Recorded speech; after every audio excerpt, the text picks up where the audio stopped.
Bonjour à toutes et bonjour à tous, très chères auditrices et très chers auditeurs.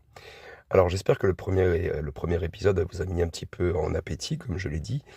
C'est assez, je trouve ça captivant quand même, hein, comme histoire. Et là, on va se concentrer un peu plus sur le processus de conception et de génie technique, en fait, hein. Tout au long de cet épisode, on va essayer de parcourir un petit peu, euh, comment cette machine a été conçue, comment elle a été pensée. Et puis après, on ira un peu plus dans le détail progressivement. Alors déjà, nous sommes à peu près en l'an 150 avant Jésus-Christ, hein, dans une petite cité grecque. Et donc vous avez un artisan qui est spécialisé dans la fabrication d'instruments astronomiques, qui polit en fait une fine plaque de bronze.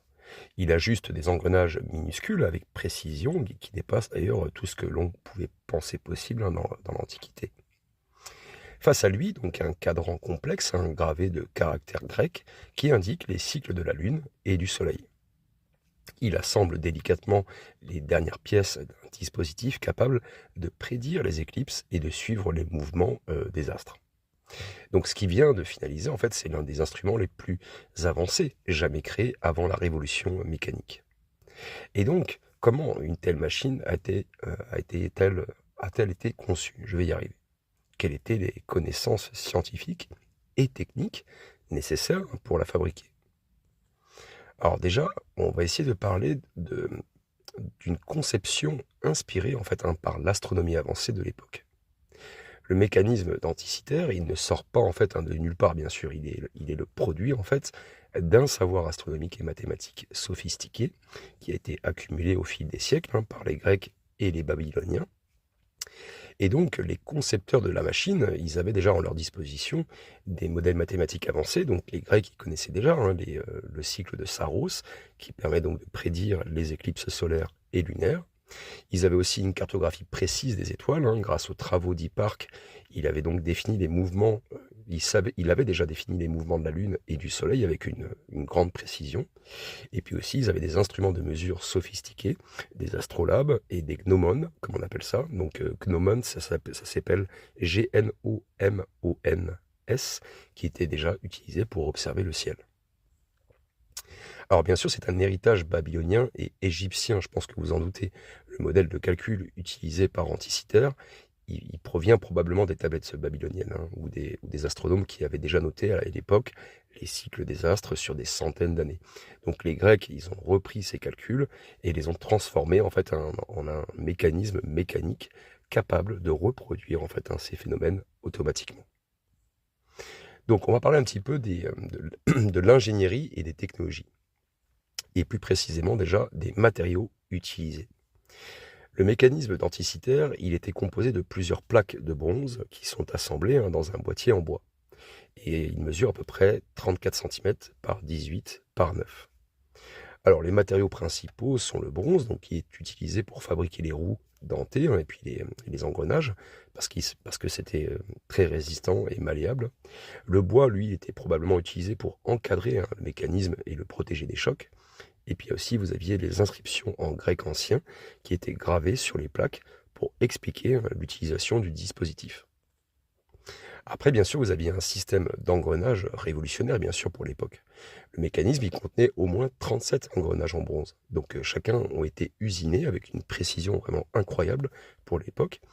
Et donc, on va essayer de parler un peu de son principe de fonctionnement. Tout d'abord, vous aviez donc un axe central qui était actionné manuellement par une manivelle et donc qui mettait en mouvement les engrenages.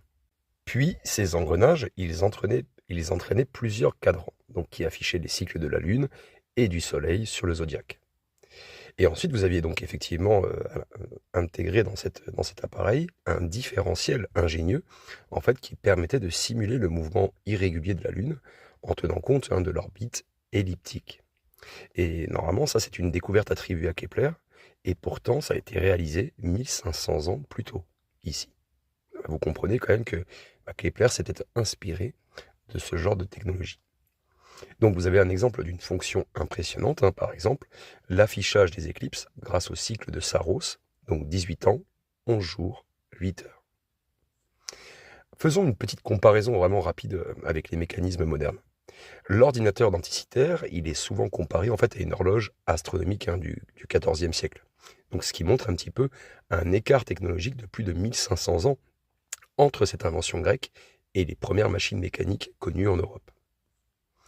Alors, comment ce mécanisme fonctionne-t-il? Déjà, on va parler un petit peu des différents cadrans du mécanisme. Vous aviez donc le cadran principal qui lui indique en fait la position du Soleil et de la Lune sur le zodiaque. Ensuite, il montrait aussi les phases lunaires en fonction du temps. Après, vous aviez donc un deuxième cadran, le cadran secondaire. Lui, il suivait par contre le cycle de Saros, donc qui permettait de prévoir les éclipses solaires et lunaires. Et en plus, il indiquait les dates précises des événements astronomiques. Et il y avait d'autres fonctionnalités possibles, bien sûr. Certains chercheurs pensent que les mécanismes suivaient aussi les cycles des Jeux Olympiques, qui étaient très connus, enfin, qui étaient très appréciables, très appréciés à l'époque, afin de synchroniser les événements religieux, sportifs, en fonction du calendrier lunaire, bien sûr. Alors, depuis les années 2000, bien sûr, il y a plusieurs ingénieurs et astronomes qui ont tenté de recréer une copie fonctionnelle du mécanisme. Et voici quelques résultats de la reconstitution, des reconstitutions qui ont été faites. Déjà, la machine était vraiment extrêmement précise et elle permettait vraiment bien de prédire les éclipses. Et en plus, elle simulait réellement le mouvement de la Lune avec un réalisme surprenant. Et de plus, elle fonctionnait manuellement à l'aide d'une manivelle tournant l'ensemble des engrenages, donc pas besoin d'électricité. Incroyable. Alors parlons d'une exception technique d'Anticythère. C'est une machine un petit peu en avant sur son temps. Je pense que vous commencez à comprendre. Est-ce que c'est une technologie qui est trop complexe en fait finalement pour l'Antiquité? Pourquoi on n'a pas retrouvé un autre mécanisme similaire dans l'histoire antique? Alors il y a différentes hypothèses bien sûr. Déjà ce type de machine était extrêmement rare et donc réservé à une élite. Ensuite, la fabrication de ces mécanismes demandait une expertise artisanale hors du commun. Il faut des artisans qui connaissent bien le boulot. Et comme je vous l'ai dit en début d'épisode, dans l'introduction, en fait, ce genre de métier se transmet de génération en génération et à mon avis, ça a été perdu avec le temps. Et donc, voilà, ça complique un peu les choses. Ensuite, la conquête romaine, bien sûr, comme je vous l'ai dit, elle confirme ce que je suis en train de vous dire. En fait, au final, elle a conduit donc à la perte du savoir grec. Du savoir-faire grec. C'est un peu les Romains qui ont foutu un peu le bordel, quoi, si je peux le dire impoliment. Alors bien sûr, c'est un savoir, en fait, au final, qui aurait pu transformer l'histoire. Elle aurait pu carrément modifier complètement notre avancée technologique. Si cette technologie avait été transmise aux générations suivantes, l'histoire de la science, elle aurait pu être complètement différente. Déjà, un développement bien plus rapide de l'horlogerie et de la mécanique, des avancées précoces en astronomie et en mathématiques appliquées, et aussi une révolution scientifique dès l'Antiquité, avec des machines complexes, bien avant la Renaissance. Vous imaginez l'impact que ça aurait pu avoir?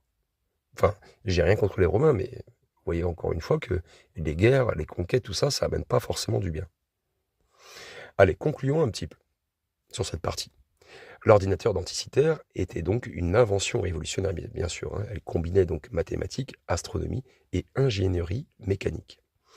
Il prouve aussi que les Grecs antiques, en fait, ils avaient donc un niveau de sophistication technologique bien plus avancé qu'on ne le pensait. Et sa redécouverte au XXe siècle a changé bien sûr notre compréhension de l'histoire, des sciences et de la technologie. Et puis je rajouterais aussi que si les Romains n'avaient pas entrepris leur conquête, eh bien, on aurait pu garder ce savoir-faire et on aurait pu faire un bond technologique de plusieurs centaines d'années. Bref. Dans le prochain épisode, on va essayer de parler un petit peu de l'impact scientifique et des transmissions des savoirs. Vous allez voir que c'est une partie qui est aussi très intéressante. Donc, petit réactif aussi que je vous ai dit en introduction. Je vous avais dit que les épisodes duraient 20 minutes ou 30 minutes, mais c'est vrai que je me suis rendu compte que non, il vaut mieux les faire plus courts.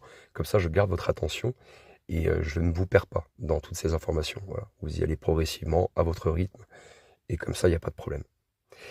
J'espère en tout cas que cette autre partie de l'histoire vous plaît et je vais continuer. De toute façon, ne vous inquiétez pas, vous allez tout savoir.